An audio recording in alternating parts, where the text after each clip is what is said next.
The NFL playoffs are here. Watch every game of the postseason for free with the Yahoo Sports app or the official app of the NFL on your phone or tablet. Plus, get all your latest breaking news, highlights, and more. Download the NFL app or the Yahoo Sports app in your app store or at NFL.com/mobile today. Certain restrictions and data rates may apply.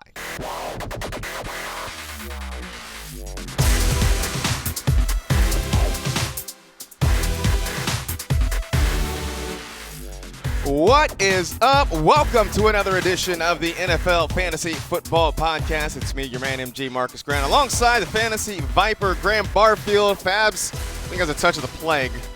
So feel better, dude. Hopefully he'll be back with us next week. But all right, it's Championship Wednesday, which I think means a lot more, obviously, in real football than it does in fantasy. It does. But just a little bit more. Just a little bit more. Just a Super Bowl berth on the line. That's it. No big deal. Yeah. No big deal. Are Mike Vrabel's private parts feeling a little nervous right now? Hey, you know what? He put it on the line. He absolutely He did. put it on the line, and the Titans, I think, have exceeded everyone's best. Oh, without a best doubt. guesses, without a doubt, yeah. Without a doubt. Good for Mike. Good for Mike Vrabel, honestly. Right? Good for Mike Vrabel. Look, I don't wish ill upon anyone, but it is going to be an interesting time if the Titans somehow win a Super Bowl. See what happens. That was a story that popped up. In case you don't know what we're talking about, just Google. Google Mike Vrabel Super Bowl, and that should get you everywhere. That should get you anything you need to know. Exactly. At this point.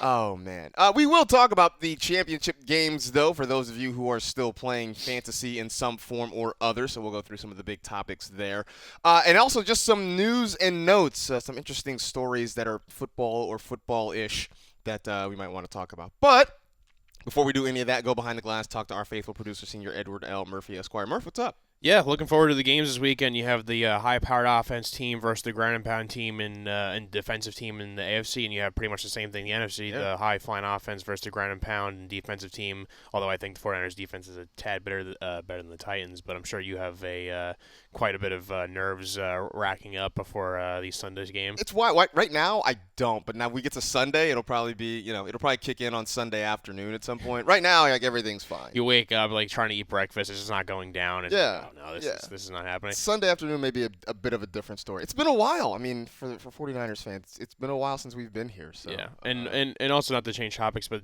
a lot of retirement news lately, and especially with Luke Kuechly, and I know we don't really talk that much defense here, but it is really strange for somebody who's a year younger than him, and I grew up basically watching him play college, getting drafted, and you think about it like, and we're all relatively young here, like our careers are pretty much just starting in the middle, whatever, and like his main career is kind of over, and you think about how much he put on the line, and it really you really do think about like, wow, these guys are warriors, and like they do this thing for their entire lives, and like that's boom, it's done, it's over with, and it makes you think of like your own mortality in a way, and like how much these guys truly care, and it's if you don't appreciate football and you see like a guy like Luke Kuechly, I don't know how, like you have to have like a pulse and just not be like, wow, that guy is awesome and good for him. It's a thing I've always thought about that for professional athletes, and you talk about the time investment, from youth sports through high school, college, what have you.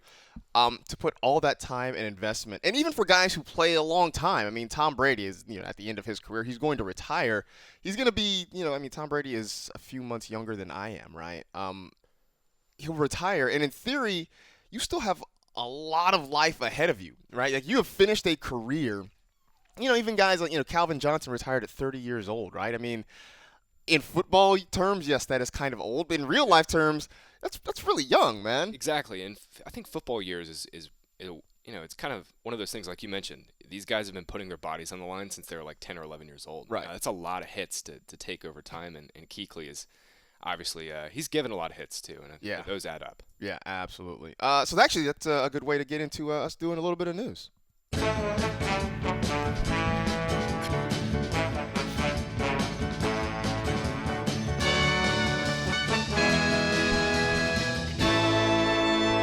Let's do the news. Yeah, there is a lot of news about guys retiring or not retiring. Let's start with a piece of news that broke literally just before we came in here to record this podcast.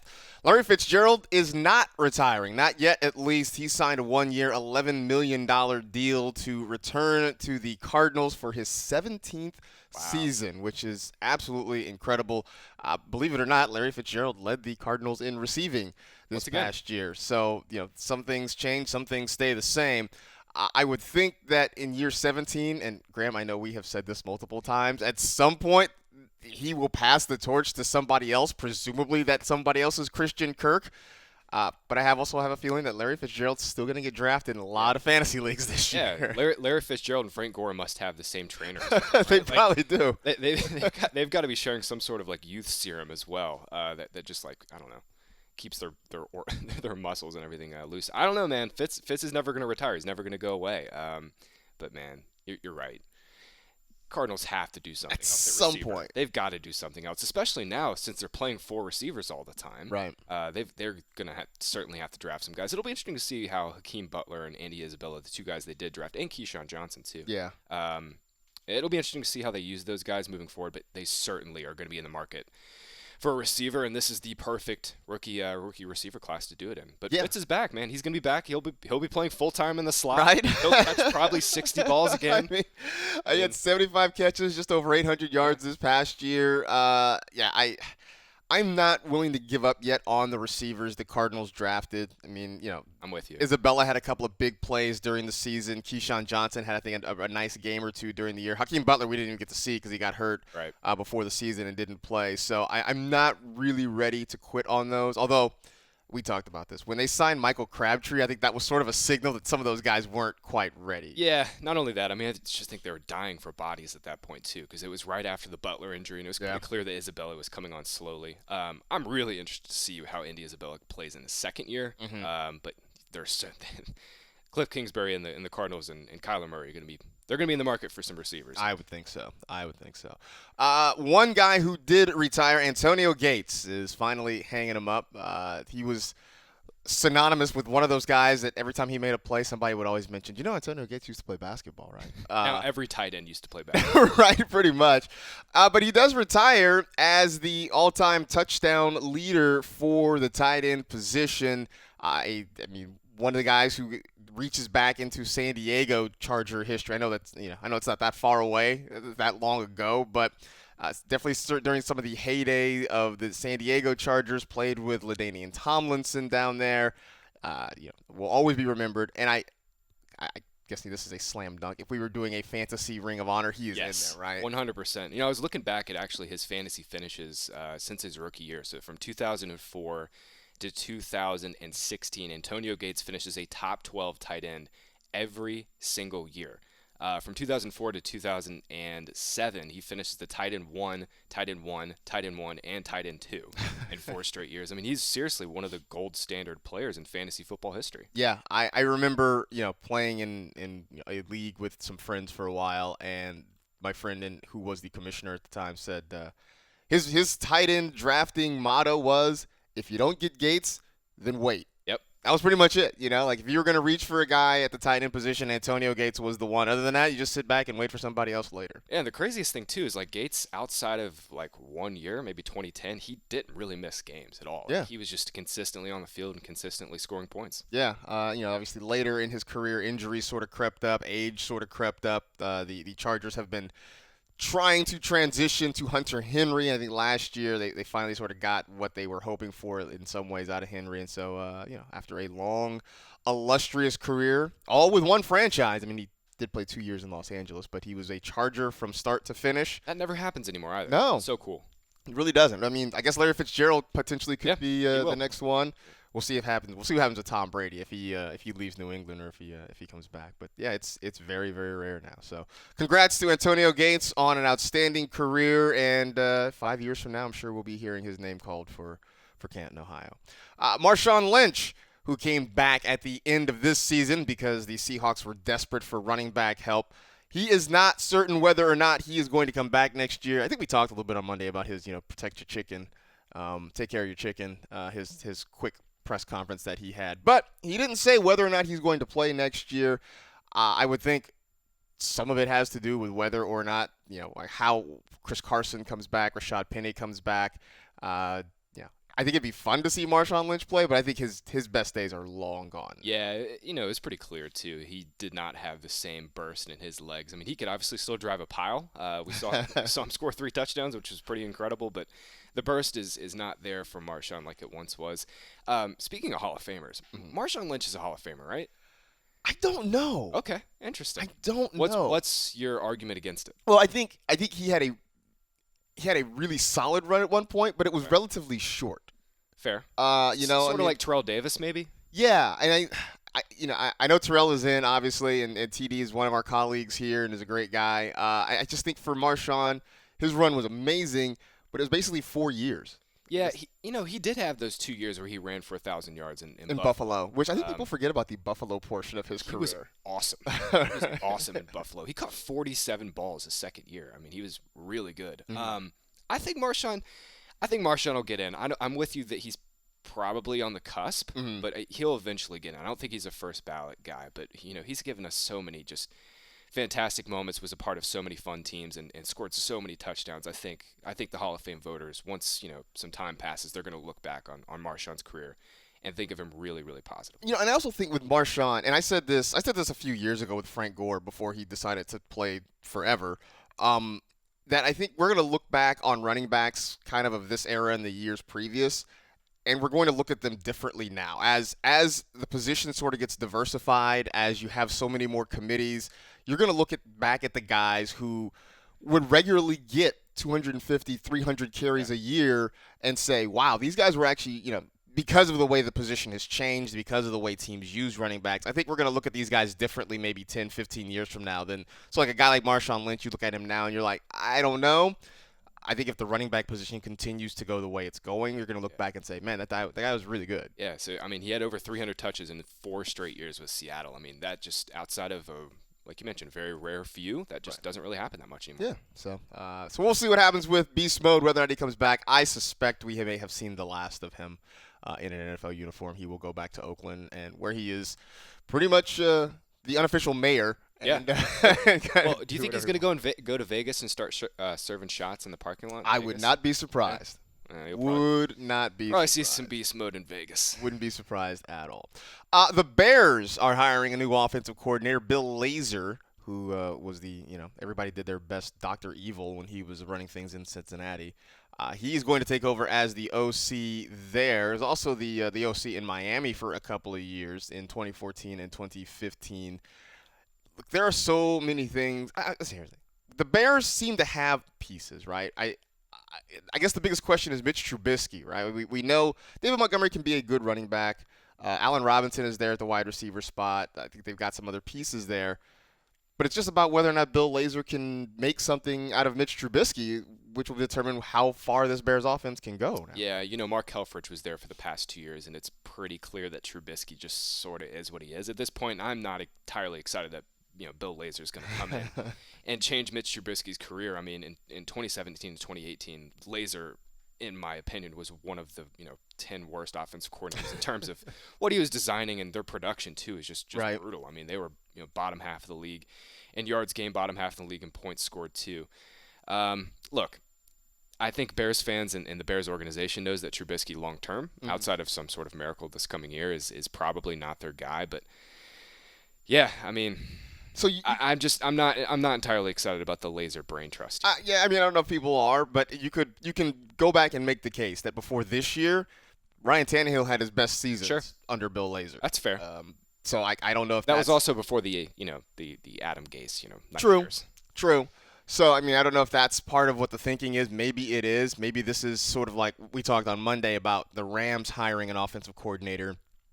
Maybe this is just an opportunity to take some things off Matt Nagy's plate a little bit. Again, I don't know that he will give up play calling duties necessarily or what. They made the playoffs, right? No, that was 2016. They made the playoffs. That was the first year Gase was there, so it was the year after Lazor left. Maybe we're looking back on those years with Ryan Tannehill a little more fondly because Adam Gase left such a bad taste in our mouth. Perhaps we are. The other part of this is, do the Bears go out and try to get a quarterback this offseason? Whether it's free agency, is just a seat filler for a year. Are they going to trade for Foles? Trade for Cam?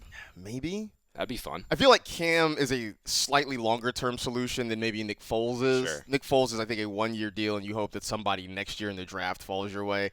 Cam, I could see them trying to make it work for a few years. Everybody talks like Cam is so old. The dude's 30 years old. Like, he's about to turn 31. Like, sure, he's dealt with some injuries, but he's not super old. Like, he's certainly taken some hits. He's a huge dude, and obviously we hope he's healthy. But I feel like at the same time, he's dealt with some really unlucky injuries between the shoulder injury and then the foot thing this year. I don't know. I still think Cam Newton has a lot of good football left. I think so too. It's just a question of where he's going to play that football. If it's going to be Carolina or if it's going to be somewhere else. In Jacksonville, they're looking for a new offensive coordinator now. John DeFilippo has been let go after 1 year as the offensive coordinator there in Jacksonville. You also talk about a fall from grace, right? I mean, like in Minnesota, it seemed like he might be the future. They blew him out, brought in Kevin Stefanski. Now he gets blown out in Jacksonville. Although I don't know. Was it totally his fault? I mean, I thought Gardner Minshew came in, did some really good things for a while. Leonard Fournette had arguably his best season. Yeah. I don't know if this is just Doug Marrone sort of trying to pivot to save his own job, but I don't know that DeFilippo is necessarily the scapegoat. I'm with you on that. I'm not entirely sure what Jacksonville's been doing this offseason, right? I mean, like, Dave Caldwell does not have a very good track record. He's spent a lot of time working on that roster and has made quite a few mistakes with some pretty high draft capital picks. And Doug Marrone, for whatever reason, is sticking around. I get that Shad Khan, their owner, wants to kind of keep some continuity, and he believes in the guys that he hired, but at the same time, you keep retreading these offensive coordinators every year and not looking at the big problem, the bigger scale of the problem. Right.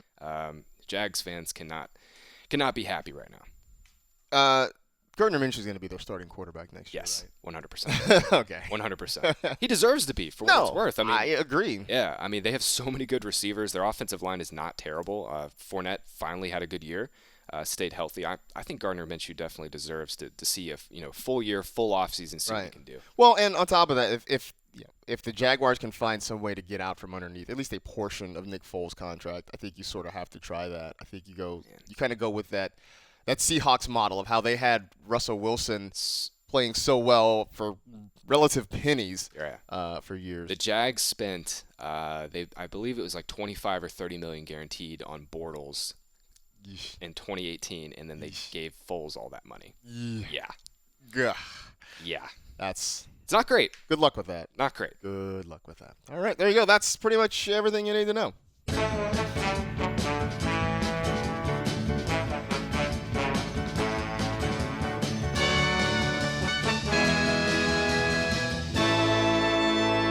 That was the news. All right, Championship Sunday is upon us. I've already seen some of the Championship Wednesday press conferences. I think I saw Mike Rabel standing at the podium. I would think we're going to get something from Andy Reid and Matt LaFleur and Kyle Shanahan before the day is out. So that'll be interesting to hear about. But for our purposes, for those of you folks who are still playing fantasy in some form or other, just a few topics that will have some importance as to what you may be doing this weekend. Start with the Titans and Chiefs. That is the early game, 3:05 Eastern on CBS, in case you are looking to see what channel the game is on, in case you, for some reason, don't know that. First one, can Derrick Henry go over 175 rushing yards again? He's done it in the first 2 games of the postseason. He's become the first player ever to do that. Can he do it again? God, man. I mean, look, when these teams played earlier, he went for 188 and 2 touchdowns. I know. Derrick Henry is on one of the most impressive runs in NFL history. Seriously, like, that's not hyperbole. Over his last 8 games, Henry has gone over 1,100 yards. He scored 11 touchdowns, averaging just an absurd amount of yards per game. Genuinely has put the Titans' offense on his back over the last 2 weeks.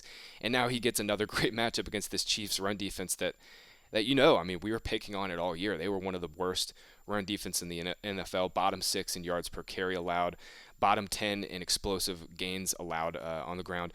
The biggest thing in this game is can Mahomes and the Chiefs build a lead to kind of keep Derrick Henry not off the field and at bay? It's just more or less, can they force Tannehill to throw more than 15 times? And I think the Chiefs certainly have the explosive firepower to do it. And This game is fantastic. Right. So many great angles to this game. Which sort of my next question was, will Ryan Tannehill have to do things? Because he hasn't had to. They haven't asked him to. Yeah. He hasn't needed to.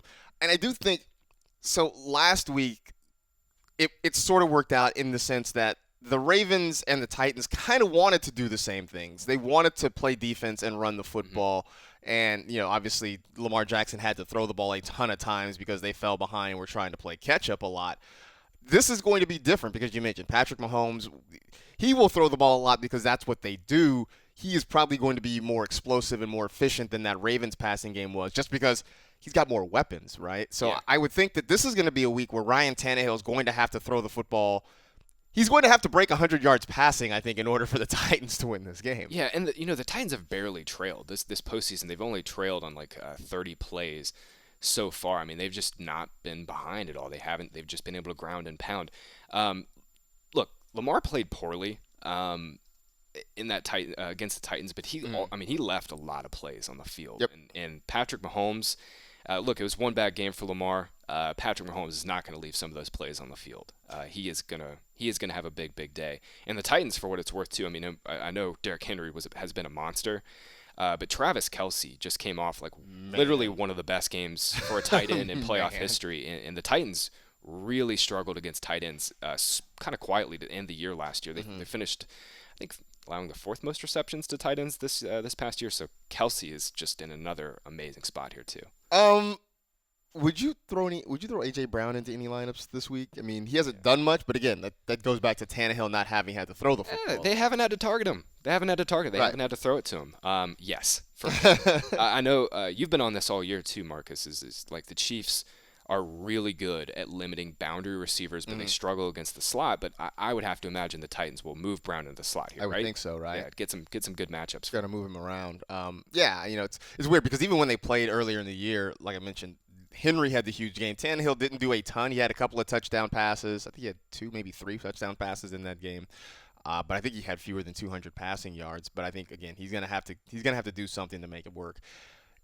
Is it point chasing to consider Damian Williams at all after his 3 touchdowns last week? Well, you can't expect 3 touchdowns again. True. Obviously, there's the obvious caveat, but no, I don't think so. He played on 97% of the Chiefs snaps. Wow. Literally did not come off the field in that divisional round game, and this kind of, I know everyone got burnt by Damian Williams this year, myself included. But now in his last 5 games, I mean, Damian's been really good for fantasy. Like, the production has been there. He's gone over 14 touches now in 5 straight healthy games. And this Chiefs offense is always liable for huge touchdown potential. So for me, I don't know if it's necessarily a point change thing just because he's got that featured role on lockdown. That's cool. I mean, which we'd been asking for that all year long. Yeah. It finally took till the end of the year and into the postseason for it to happen. Side note, does this mean are we going to reach for Damian Williams again, only get burned next year? I know. I've already I'm sure. I mean, I don't even really want to think about it yet, but just because Damian was just, I mean, we've seen it. We've seen the potential every single time he's been healthy. We've seen him, be RB1 for fantasy. It's just I have no idea where people are going to be comfortable taking him. Like 5th, 6th round? Even in that range, I feel like I'm going to love a lot of players. Right. And I think so much of it is watching what the Chiefs do in the offseason, who comes back, if they go out and add anybody at that position or I need to see DeAndre Swift in a Chiefs uniform. That's what I need. That's what I need. That'd be real interesting. Any worries about Tyreek Hill? It's been a while since he had a really big game. Yeah. I wonder if he's less than 100% because he's been banged up all year long. Missed some time earlier this year with a collarbone injury. Had a hamstring issue in the middle of the year too. I wonder if he's a less than 100%. But last week the Texans just devoted a safety over the top and basically just didn't cover Travis Kelce. I think that's just an interesting strategy. Yeah, I mean, it obviously didn't work for them. I think that's kind of where we're at with Hill. Some of these teams, especially the last 3 teams that he's faced, right? The Bears, Chargers, and the Texans to a lesser extent, but definitely the Bears and Chargers. They have some really good safeties that can kind of take off the top, and the Texans did a good job in coverage against him. Adoree Jackson has the speed to match up with him, but Hill is always liable for a big score. Yeah. A bit of news here from Ian Rappaport. And, Eddie, this concerns you. According to Mike Garafolo, former Cowboys coach Jason Garrett is in the Giants facility today interviewing for the vacant OC job. Garrett is no longer under contract. So there is a chance that he stays in division, maybe? That'll be interesting. We'll see what happens with I'm happy with that, for the record. Are you? Yeah. Oh, okay. Yeah. I'm fine with it. I mean, he's going to need a job anyway to be back being a head coach. He was a solid head coach, didn't get him over the hump, but I think some of the names I threw out, I've seen thrown out there for the Giants OC job. I think Garrett actually is pretty good. All right, cool. That's good to know that at least one Giants fan is on board. Right? Yeah. So that's good. All right, switching over. Packers and 49ers. That is the late game, 6:40 Eastern time on Fox. Obviously, people keep bringing up the fact that these two teams met in Week 12. The Niners won in a blowout there in that one. How much does that game matter? I mean, I guess in some ways it kind of does, but I can't imagine the Niners can walk into this expecting they're going to win by nearly 30 points again. For sure, but they're a lot healthier now, too. I mean, they didn't have Dee Ford for that game. They didn't have Witherspoon for that game. Now that Dee Ford is healthy, I think it really does change kind of what they can do, right? I mean, I don't know. Look. Sorry, not Dee Ford. Who am I thinking? Who did they just get back? No, they just got Dee Ford back. Yeah, Dee Ford. It was Dee Ford. Yeah, my fault. No, you're right. Look, Aaron Rodgers in that game and the Packers offense did not show up. Only threw for 104 yards and basically just look. I'm not entirely sure we can expect the Niners to roll like we saw against the Vikings this past week. They shut down Dalvin Cook. Right. Aaron Jones has been on a fantastic tear, and the Packers last week finally committed to him. Like, even though Jamal Williams was healthy, they finally gave Aaron Jones the ball. I'm not entirely sure they can slow down this Packers rushing attack like we saw from the Vikings, but man, like I'm on the Niners here. You should be feeling. Right now, if I were you, I'd be feeling pretty confident. I mean, look, I've been saying the whole time, the two teams that scared me in the playoffs as a Niner fan were the Saints and the Ravens. Both of them are gone. And that's not to say that, look, if they run into the Chiefs or something like that Patrick Mahomes is a walkover, but just he isn't quite the dual threat that Lamar Jackson is, so I feel a little bit better. Any Packers skill position players that you have any interest in beyond Aaron Jones and Davante Adams? It's just been a black hole for the Packers outside of those two. So, I mean, not really. I mean, Jimmy Graham had a couple nice catches, but that's not something. I mean, they were more chain-moving, game-ending catches as opposed to real production. That's not something we can rely on. Hey, by the way, do you remember Marquez Valdes-Scantling? I do. I think I had him early as my underdrafted guys. Like, hey, you have to be higher on MVS. My God, what happened? I don't know. I mean, he's not playing. He's seriously just not even. He's not even getting snaps at this point. I mean, they have sort of pivoted to Allen Lazard in a lot of ways, but even then, I don't think he had a target. I don't think Lazard had a target last week. Yeah, he got hurt in that game. He got hurt. I know he came back. I think everything I read about him is they want him out there because he's a good blocker, and I'm like that. I mean, that's nice. Yeah. That's not necessarily why you pay your wide receivers, but it is a nice feature to have. I also wonder though. The Seahawks really kind of let Davante Adams roam free a lot, which to their detriment. I can't imagine the Niners are going to do that. They're not going to look at this Packers offense and say, "Hey, you know what? Let's just leave Davante Adams on single coverage." And I have a hard time thinking that's going to happen. For sure, and the Niners definitely have a lot better corners than the Seahawks. I think people, it's kind of like muscle memory at this point. People think the Seahawks defense is good. It's not. It's not. It's not. No. The Niners, on the other hand, are fantastic. Richard Sherman, do you think they'll use Sherman as a shadow, because they haven't done that all year, and their other boundary corner, Ahkello Witherspoon, has been burnt toast. Yeah, he got torched by Stephon Diggs a couple of times last week.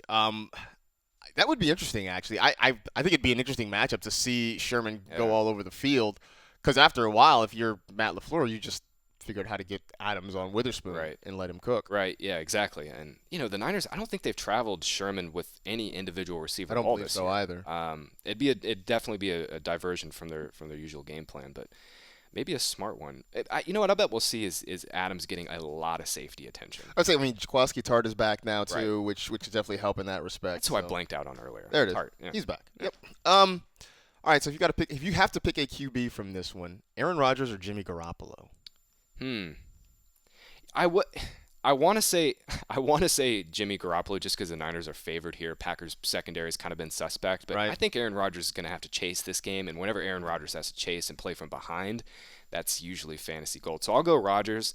It looks like Garoppolo is on his way to having a really nice game after that first drive. I think he had 6 or 7 throws, really nice ones, and then the Niners just ran the ball literally the entirety of the rest of the game. They had that one drive in the third quarter after a turnover where they just ran it like 8 times and scored a touchdown. Yeah, that was it. It was all with Juszczyk on the field too, and they were just running out of 21 personnel. Yeah.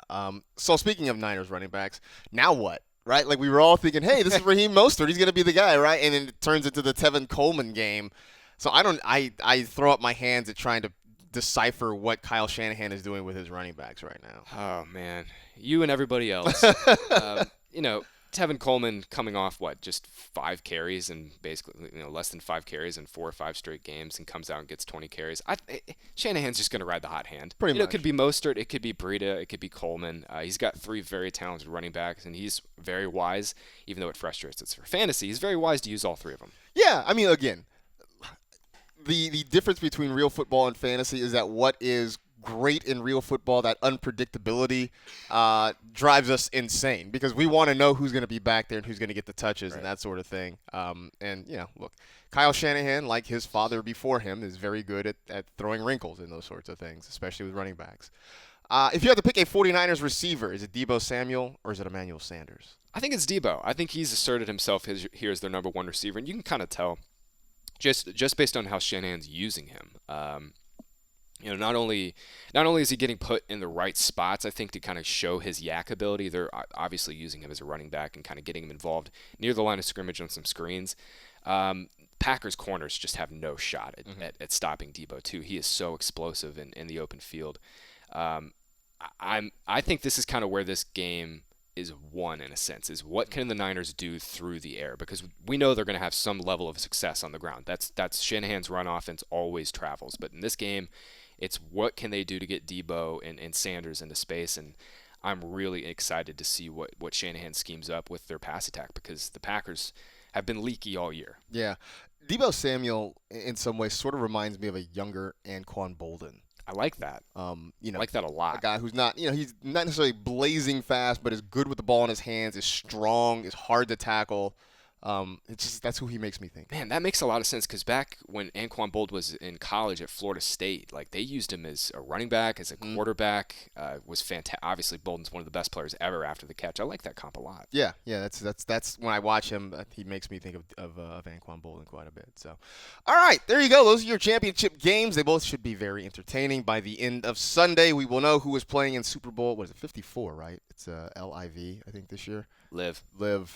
Which is funny, they're having it in South Florida. It's perfect, right? Perfect. Yeah. So I think, I would think that the folks who run Club Live down there are probably smart enough to figure out something. I think there's probably just a little bit of I think they figured out some sort of promotional thing. So, all right, cool. We will be back on Monday to sort of recap that, and I don't know, we'll have 2 weeks in between. Maybe we'll do some sort of weird fantasy Pro Bowl thing. I don't know. Anyway, before we get out of here, a couple of stories that caught my eye that I thought were sort of interesting to talk about. One, Chad Johnson, you may remember him as Ocho Cinco, is trying out as a kicker in the XFL. And I also saw this morning that there is another prominent sports blogger, podcaster who is also trying out as an NFL or XFL kicker. So I saw that too. So I'm glad we're taking this seriously as a league after the AAF went belly up. But it did beg the question: Are you playing any XFL fantasy this year? God, I saw DraftKings is going to cover it. They're going to have some games starting on, I guess, when the league starts on the 8th.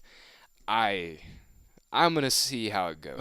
Let's put it that way. I'm going to see how I'm definitely going to watch. There's no doubt about it. I'm certainly going to watch, but I don't have so much interest in. Did you play any AAF fantasy leagues? I did not. Okay. I did not. I didn't have the heart to, and same. I kind of it was right after the season, a long season, just kind of like, I'm not entirely sure if this league is even going to be around, and then it ended up not. I think I will say I'm a lot more. I think I'm a little more bullish on the XFL, just a little more long term. I think they've kind of got a little better structure in place. It seems like they aren't just kind of putting this together on the fly. They've been planning it for a couple years. Hopefully the XFL sticks around, because I'd like to see some at least fun football. Some fun spring football. Yeah, I mean, I also think the XFL, they have a couple of other advantages. One, they saw what the AAF did right and did wrong, and they can kind of adjust from that. Plus, this is not the first go-around for the XFL, so I'm sure Vince McMahon and his people have looked at what went wrong the first time around and can hopefully make some adjustments. This was going to take Tommy Maddox out of the record books as the lone NFL or XFL MVP. Oh, my God, He was your one and only XFL MVP, and likely that's going to change when it's all said and done. the other story that I thought was kind of funny. If you've seen this, there is a guy in Kansas City who is a huge Chiefs fan who has decided that he is sort of a jinx for the team. Last year in the AFC Championship game, he was at Arrowhead when obviously the Patriots came back. The Dee Ford offsides happened, then the Patriots score a touchdown. They end up going to the Super Bowl. This year, he was at the game on Sunday against the Texans, and obviously Houston jumped out to a 24-0 lead. He decided that because he's bad luck, he was going to leave the stadium. By the time he got home, the Chiefs had gone on their 41-0 run, had taken the lead, so he watched the rest of the game from his couch. Somebody got this story to Patrick Mahomes and asked him about it, and he said he suggested that the guy stays home this week. He said, "Do it for it's for the kingdom. It's for the best of the Chiefs' kingdom that you should stay home." And so it just kind of got me thinking, because I feel like sports fans are maybe the most superstitious people on earth. And so I was just curious if you had any sports superstitions as a fan, when you were an athlete, if you had any superstitions. So I saw this on the check down. So this guy left the stadium. It was 21-0. He left the stadium, and he said literally as he sat down, they were scoring that Damien Williams. I think it was the Damien Williams wheel route. Okay. That he scored on. How wild is that? That's amazing. Sport. I mean, I played baseball all throughout middle school. And baseball people are very superstitious. Baseball people are freaking weird too. Yes, that's true. Admittedly. We always on my high school team, whenever we'd get down, we had these 2-tier benches in the dugout. Mm-hmm. Instead of sitting on the bottom bench, we would all sit up on the top of the bench and get up in a line. And for whatever reason, we thought that would work. Right. But yeah, that's certainly one. Baseball super. I feel like if anything, sports superstitions are more baseball related. There are a lot of baseball related ones. I mean, you got rally caps and things like that. Working in minor league baseball, I remember we had a player who was in a slump, and just randomly he had a bunch of napkins, and just without thinking before the game, had a bunch of napkins, stuffed them in his back pocket, ended up getting 4 hits that day. So he just kept napkins in his pocket for the next week. Did you turn it around? He had a really good week. Nice. And then he had an offer. He took the napkins out and tossed them or whatever. But I mean that was a thing. I know personally, if I turn on a game and my team is doing okay, and then when I'm watching the game, bad things start to happen, I will turn the game off. Yeah. I have missed games because I don't want to be the reason that they lost. So I've got a buddy who whenever his team starts doing bad, he'll start moving seats around the house.